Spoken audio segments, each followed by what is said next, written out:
We are a very welcoming country, but just like your own house, we expect everyone to enter through our front door, and answer questions honestly, San Diego Chief Patrol Agent Rodney S. Scott said in a statement. Most of the group of about 400 travelers who arrived in border city Tijuana on buses over the past couple of days said they intended to legally seek asylum in San Diego later on Sunday, but lawyers advising the group gave them stark advice: not everyone will be successful. After the grueling journey, a somber mood took hold as the reality sank in that many of them would be separated from their families. Lovers and parents with slightly older sons and daughters could be forced to split up. At venues around the city, U.S. immigration lawyers working on a pro bono basis on Saturday listened to harrowing tales of life in the immigrants' home countries.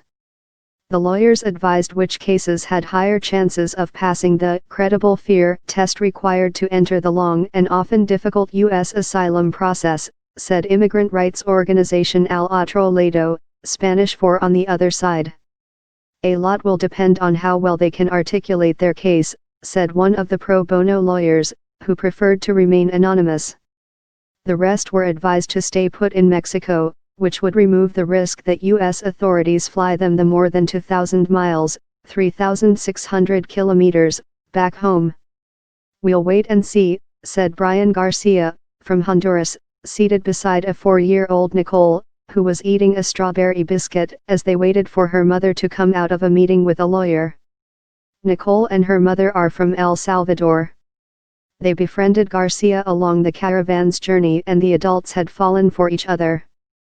But Garcia would not be asking for asylum, he would stay in Tijuana, having already been deported once from the U.S. We'll just have to try to stay connected, he said as Nicole paused from eating her biscuit and blinked up at him.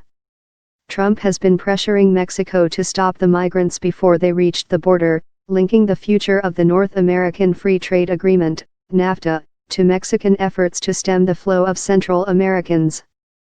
The friction has coincided with high-intensity efforts by U.S., Canadian and Mexican teams to renegotiate NAFTA on Trump's bidding, with officials saying a deal could be just a few weeks away after months of talks.